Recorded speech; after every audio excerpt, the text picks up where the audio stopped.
Hello students, welcome to এডুমন্ত্র।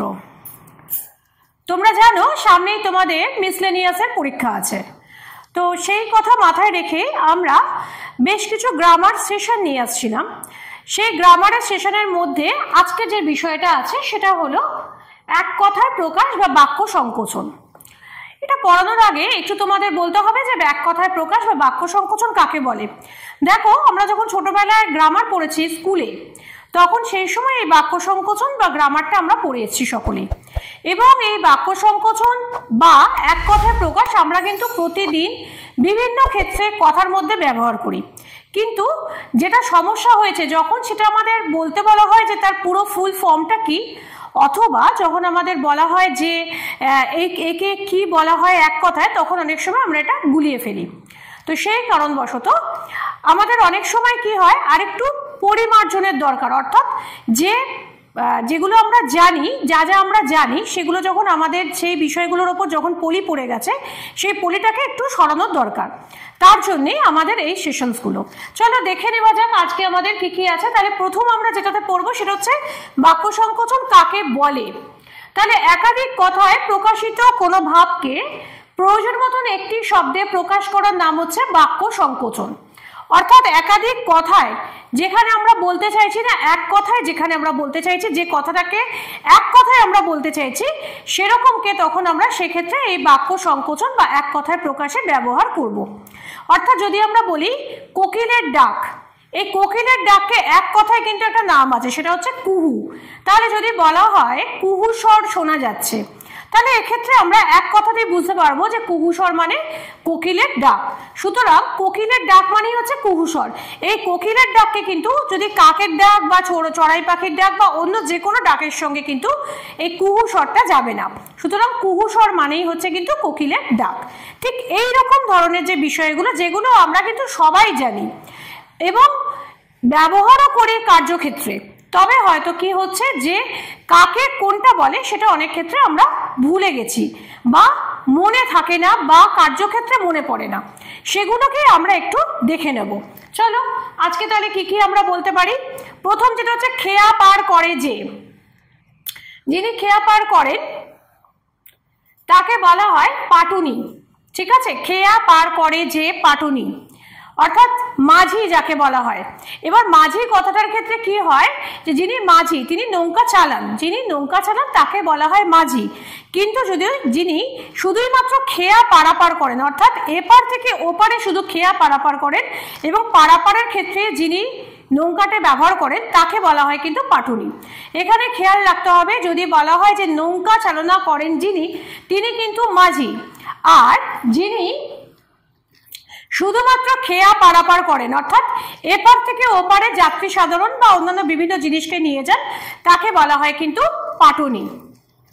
দ্বিতীয় হচ্ছে যে খেয়া পারের করি, তাকে বলা হচ্ছে পারানি।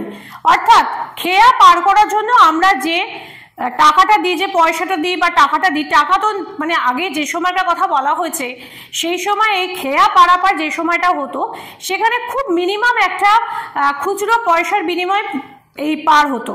তো এটাকে বলা হতো কি খেয়া পারের পারানি। তৃতীয়ত গভীর জ্ঞান, তাকে বলা হচ্ছে প্রজ্ঞা। গঙ্গার পুত্র গাঙ্গেয়, গঙ্গার পুত্রকে বলা হয়, যদি গঙ্গা পুত্র গাঙ্গেয়, তাহলে কাকে বলা হয় গাঙ্গেয়? আমাকে লিখে পাঠাবে, ঠিক আছে। গাঙ্গেয় কাকে বলা যেতে পারে? এক কথায় গঙ্গাপুত্র কিনি মহাভারতে আছেন, এবং কে তার নামটা আমাকে তোমরা অবশ্যই কমেন্ট করে জানাবে কিন্তু। গরুর চোখের মতো ক্ষুদ্র বায়ুপথ, তাকে বলা হচ্ছে গবাক্ষ। আগেকার দিনে মাটির বাড়ি থাকতো এবং মাটির বাড়ির ওপর দিকে এরকম গরুর চোখের মতন ছোট ছোট ফাঁকা করা হতো, সেই রকম জিনিস সেটাকে বলা হয় বায়ু ঢোকার জন্য, একে বলা হতো গবাক্ষ। তবে গবাক্ষ কথাটির আরেকটি অর্থ কিন্তু জাল্লা।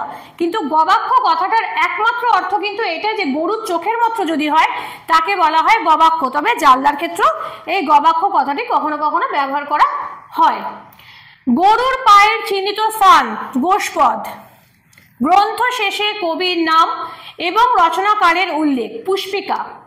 গ্রন্থাদির টিকা দীপিকা।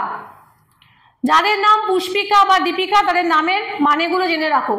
যখন গ্রন্থ শেষে আগেকার দিনে কি হতো, যে গ্রন্থের শেষে কবির নাম এবং তার পরিচয়গুলো দেওয়া থাকতো এবং তাকেই আমরা বলতাম কি এক কথায় যে কোন সময় কোন কবি লিখেছেন এবং তার পরিচয় এবং কোন সময় এই গ্রন্থটি লেখা হয়েছে, এই রচনাকারের উল্লেখটাকে বলা হতো পুষ্পিকা। এছাড়া গ্রন্থের মধ্যে বিভিন্ন বিষয়ের উপর ছোট ছোট টিকা দেওয়া থাকে। টিকা মানে হচ্ছে যে ছোট ছোট সেই বিষয়ের কিছু ইনফরমেশন দেওয়া থাকে, একে বলা হচ্ছে কি দীপিকা। আর হচ্ছে গদ্য পদ্যময় রচনা, তাকে বলা হয় চম্পু। চম্পু কাব্য বলা হয়, অর্থাৎ যেখানে গদ্যেরও ব্যবহার হয়েছে পদ্যেরও ব্যবহার হয়েছে, গদ্য এবং পদ্যময় দুরকম ধরনের যে রচনা হয় তখন তাকে বলা হয় কি চম্পু। গভীর রাত্রি নিশীথ, গভীর রাত্রি নিশীথ এবং তার সঙ্গে তারপরে আছে কি গাছের পাতার তৈরি পত্রপুট। গাছের পাতা দিয়ে যে কোনো যে তৈরি করা যে কোনো বাটি টাইপের যে জিনিসগুলো যাতে জল ব্যবহার করা হয় বা এই ধরনের কোনো জিনিস আনতে ইউজ করা হতো আগেকার দিনে, বা জঙ্গলের মধ্যে যখন এরকম ধরনের, তো ওখানে তো আর জঙ্গলের মধ্যে তুমি স্টেনলেস স্টিল বা এরকম কোনো জিনিসের তো কিছু পাবে না, তখন ওখানে গাছের পাতা দিয়ে এরকম বিভিন্ন রকমের পাত্র টাইপের তৈরি করা হতো কোনো জিনিস খাবার জন্য বা এরকম, তখন তাকে বলা হচ্ছে কি পত্রপুট। আর হচ্ছে গাছের ছাল, দুটোই বলা হয়, বলকলও বলা হয় বাকলও বলা হয়, যে কোনো একটা লিখলেই হবে বলকল অথবা বাকল।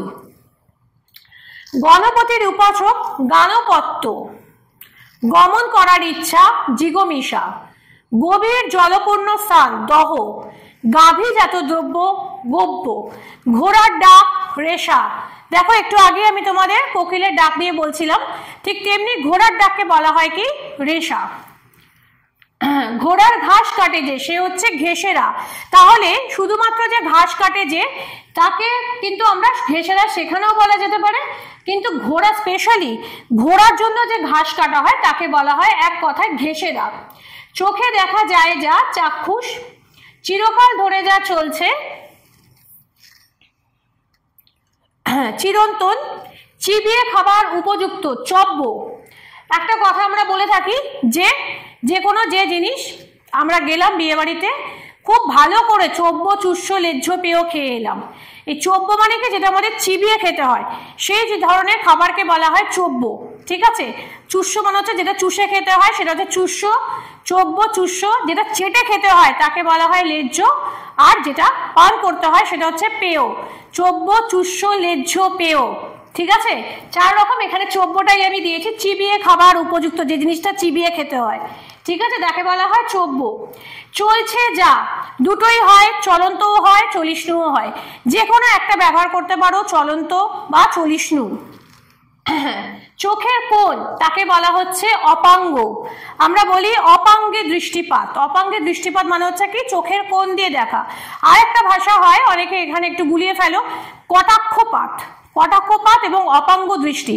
অপাঙ্গ দৃষ্টি মানে হচ্ছে যে সেখানে যেখানে যে দেখছে চোখের কোণ দিয়ে দেখছে তাকে বলা হয় অপাঙ্গ দৃষ্টিপাত কোনো জিনিসের প্রতি।